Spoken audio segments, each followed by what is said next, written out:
ओम नमो भगवते वासुदेवाय। लक्ष्मी स्वरूपा राधा रानी की जय। श्री राधा कृष्णाभ्यम नमः। मित्रों, अभी तक हमने श्रीमद् भागवत महापुराण का प्रथम स्कंद का पहले अध्याय से लेकर 12वें अध्याय तक आप सबके समक्ष चैनल पर प्रस्तुत किया है।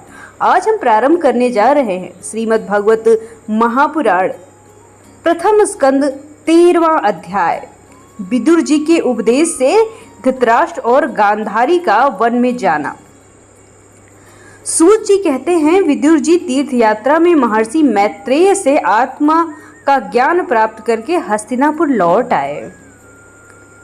उन्होंने जो कुछ जानने की इच्छा की थी वो पूर्ण हो गई थी। विदुर जी ने मैत्रेय ऋषि से जितने प्रश्न किए थे उनका उत्तर सुनने से पहले श्री कृष्ण में अन्यन भक्ति हो जाने के कारण वे उत्तर सुनने से उपराम हो गए।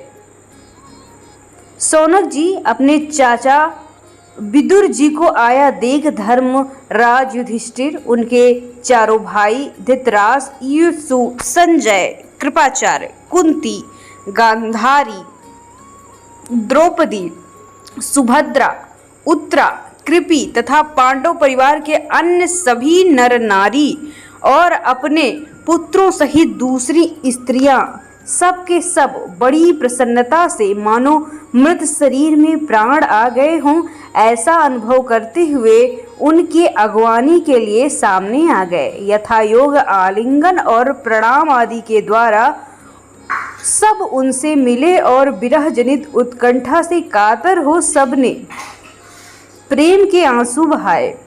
युधिष्ठिर ने आसन पर बैठाकर उनका यथोचित सत्कार किया। जब ये भोजन एवं विश्राम करके सुखपूर्वक आसन पर बैठे थे तब युधिष्ठिर ने विनय से झुककर सबके सामने उनसे कहा। युधिष्ठिर ने कहा, चाचा जी, जैसे पक्षी अपने अंडों को पंखों की छाया के नीचे रखकर उन्हें सेते हैं और बढ़ाते हैं, वैसे ही आपने अत्यंत वात्सल्य से अपने करकमलों की छत्र छाया में हम लोगों को पाला पोसा है। बार बार आपने हमें और हमारी माता को विषदान और लाक्षागृह के दाह आदि विपत्तियों से बचाया है। क्या आप कभी हम लोगों की आपको कभी याद नहीं आई? आपने पृथ्वी पर विचरण करते समय किस वृत्ति से जीवन निर्वाह किया? आपने पृथ्वी तल पर किन किन तीर्थों और मुख्य क्षेत्रों का सेवन किया? प्रभु, आप जैसे भगवान के प्यारे भक्त स्वयं तीर्थ स्वरूप होते हैं। आप लोग अपने हृदय में विराजमान भगवान के द्वारा तीर्थों को महातीर्थ बनाते हुए विचरण करते हैं। चाचा जी, आप तीर्थ यात्रा करते हुए द्वारिका भी अवश्य गए होंगे। वहाँ हमारे सुहृद एवं भाई बंधु यादव लोग एकमात्र आराध्य देव श्री कृष्ण हैं। अपनी नगरी में सुख से तो है ना? आपने यदि जाकर देखा नहीं होगा तो सुना तो अवश्य ही होगा। युधिष्ठिर के इस प्रकार के प्रश्न पूछने पर विदुर जी ने तीर्थों और यदुवंशियों के संबंध में कुछ देखा सुना और अनुभव किया था, सब क्रम से बतला दिया। केवल यदुवंश के विनाश की बात नहीं कही। करुणा हृदय विदुर जी पांडवों को दुखी नहीं देख सकते थे, इसीलिए उन्होंने अप्रिय एवं असाध्य पांडवों को नहीं सुनाया, क्योंकि वो तो स्वयं ही प्रकट होने वाली थी। पांडव विदुर जी का देवताओं के समान सेवा सत्कार करते थे। वे कुछ दिनों तक अपने बड़े भाई धृतराष्ट्र के कल्याण कामना से सब लोगों को प्रसन्न करते हुए सुखपूर्वक हस्तिनापुर में रहे। विदुर जी तो साक्षात धर्मराज थे। मांडव ऋषि के तपस्या से 100 वर्ष के लिए शूद्र बन गए थे। इतने दिनों तक यमराज के पद पर आर्यमा थे और वही पापियों का उचित दंड देते थे। राज प्राप्त हो जाने पर अपने लोकपालों सरीखे भाइयों के साथ राजा युधिष्ठिर वंशधर परीक्षित को देखकर अपनी अतुल संपत्ति से आनंदित रहने लगे। इस प्रकार पांडव गृहस्थ काम धंधे में रम गए और उनके पीछे एक प्रकार से ये बात भूल गए कि अनजाने में ही हमारा जीवन मृत्यु की ओर जा रहा है और देखते देखते उनके सामने वो समय आ पहुंचा जिसे कोई नहीं टाल सकता था। परंतु विदुर जी ने काल की गति जानकर अपने बड़े भाई धृतराष्ट्र से कहा, महाराज देखिए, अब बड़ा भयंकर समय आ गया है, झटपट यहाँ से निकल चलिए। हम सब लोगों के सिर पर सर्व सामर्थ्य काल मंडराने लगा है, जिसके टलने का कोई भी उपाय नहीं। काल के वशीभूत होकर जीव का अपने प्रियतम प्राणों से भी बात ही बात में वियोग हो जाता है, फिर धन जन और दूसरी वस्तुओं की तो बातों का क्या ही। आपके चाचा ताऊ, भाई, सगे संबंधी और पुत्र सभी मारे गए। आपकी उम्र भी ढल चुकी है, शरीर बुढ़ापे का शिकार हो गया है, आप पराए घर में पड़े हुए हैं। ओह, इस प्राणी को जीवित रहने की कितनी प्रबल इच्छा होती है। इसी के कारण तो आप भीम का दिया हुआ टुकड़ा खाकर कुत्ते सा जीवन बिता रहे हैं।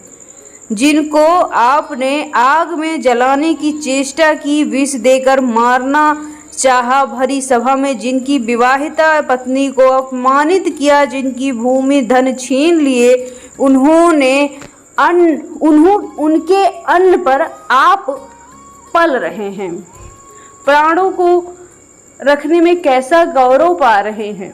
आपकी अज्ञानता की हद हो गई है कि आप जीना चाहते हैं, परंतु आपके चाहने से क्या होगा। पुराने वस्त्र की तरह बुढ़ापे से गला हुआ आपका शरीर आपके ना चाहने पर भी छीड़ हुआ जा रहा है। अब इस शरीर से आपका कोई स्वार्थ सधने वाला नहीं। इसमें फंसिए मत, इसकी ममता का बंधन काट डालिए। जो संसार के संबंधियों से अलग रहकर अपने अनजान में अपने शरीर का त्याग करता है, वही धीर कहा जाता है। चाहे आप समझ से हो या दूसरों की समझ से, जो इस संसार को दुख रूप समझकर इससे विरक्त हो जाता है और अपने अंतःकरण के वश में करके हृदय में भगवान को धारण करके सन्यास के लिए घर से निकल पड़ता है, वही उत्तम मनुष्य होता है। इसके आगे जो समय आने वाला है वो प्रायः मनुष्यों के गुणों को घटाने वाला होगा। इसलिए आप अपने कुटुंबियों से छिपकर उत्तराखंड में चले जाइए। जब छोटे भाई विदुर ने अंधे राजा धृतराष्ट्र को इस प्रकार समझाया, तब उनकी प्राज्ञा के नेत्र खुल गए। वे भाई बंधुओं के सुदृढ़ स्नेह पासों से कटकर अपने छोटे भाई विदुर के दिखलाए हुए मार्ग पर निकल पड़े।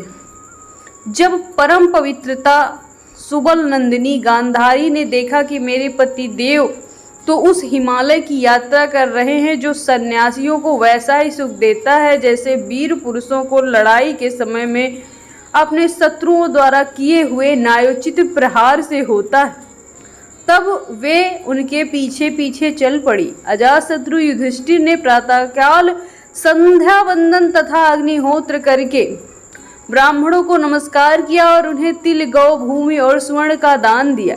इसके बाद जब वे गुरुजनों की चरण वंदना के लिए राजमहल गए, तब उन्होंने धृतराष्ट्र, विदुर और गांधारी के दर्शन नहीं पाए। युधिष्ठिर ने अग्निउचित होकर वहीं बैठे हुए संजय से पूछा, संजय, मेरे भी वृद्ध और नेत्रहीन पिता धृतराष्ट्र कहाँ हैं?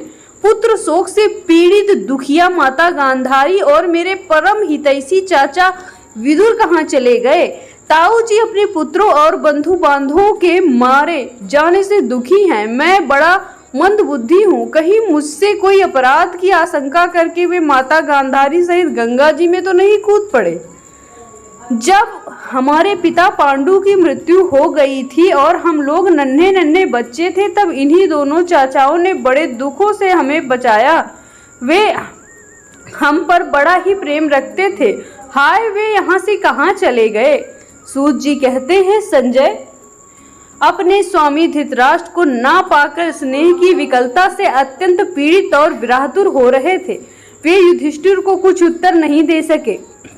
फिर धीरे धीरे बुद्धि के द्वारा उन्होंने अपने चित्त को स्थिर किया, हाथों से आंसू पूछे और अपने स्वामी धृतराष्ट्र के चरणों का स्मरण करते हुए युधिष्ठिर ने कहा, संजय बोले, कुलनंदन, मुझे आपके दोनों चाचा और गांधारी के संकल्प में कुछ भी नहीं पता। महाबाहो, मुझे उन महात्माओं ने ठग लिया। संजय इस प्रकार कह रहे थे कि तुम्बरु के साथ देवर्षि नारद वहां आ पहुंचे। महाराज युधिष्ठिर ने भाइयों सहित उठकर उन्हें प्रणाम किया और उनका सम्मान करते हुए बोले। युधिष्ठिर ने कहा, भगवान, मुझे आपके दोनों चाचाओं का पता नहीं लग रहा है। ना जाने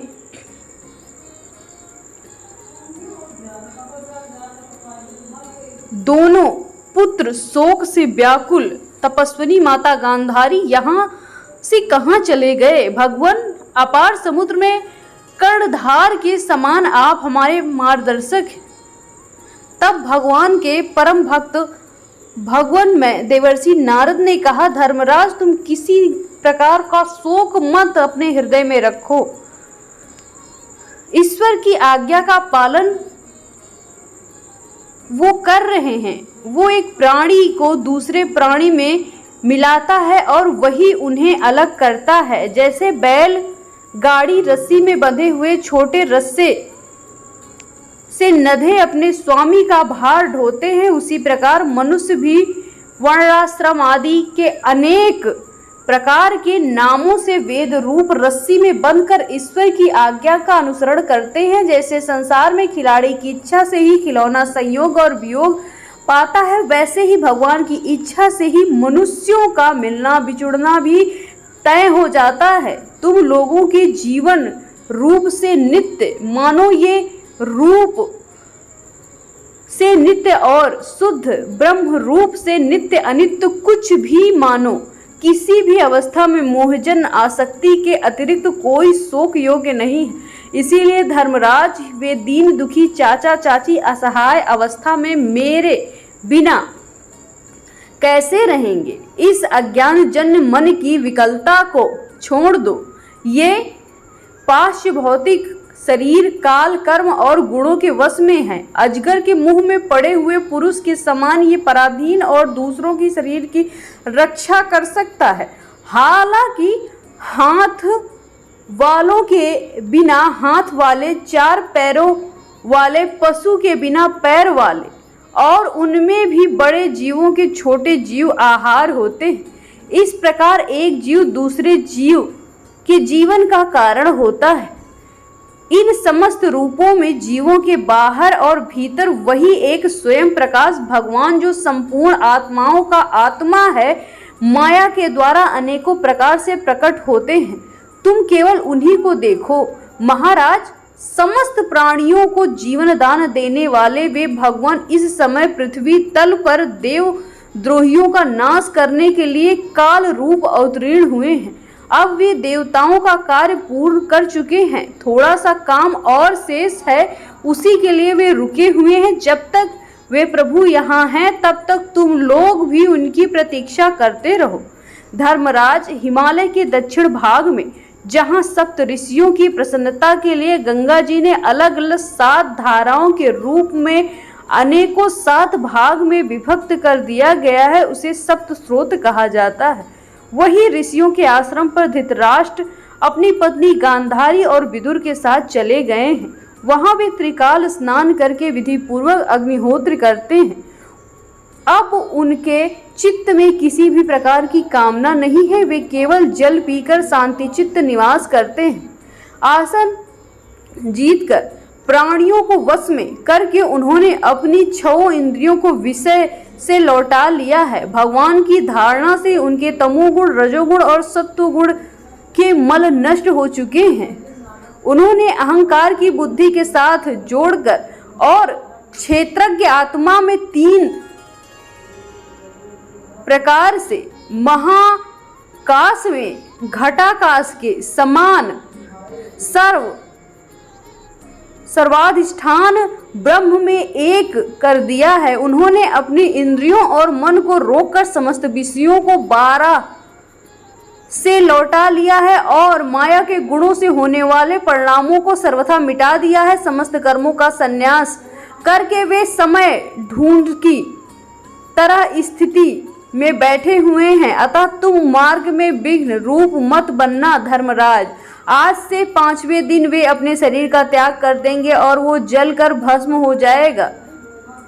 अग्नियों के द्वारा पर्णकुटी के साथ अपने पति के मृत देह को देखकर जलते हुए बाहर खड़ी हुई साध्वी गांधारी भी पति के अनुगमन करते हुए आग में प्रवेश कर जाएंगी। धर्मराज विदुर जी अपने भाई का आश्चर्यमय मोक्ष देकर हर्षित और वियोग देखकर दुखित होते हुए वहां से तीर्थ सेवन के लिए चले जाएंगे। देवर्षि नारद यूं कहकर तुम्बरु के साथ स्वर्ग को चले गए। धर्मराज युधिष्ठिर ने उनके उपदेशों को हृदय में धारण करके शोक का त्याग कर दिया। बोलो वृंदावन बिहारी लाल की जय। और मित्रों, यहीं पर 13वां अध्याय भी समाप्त होता है।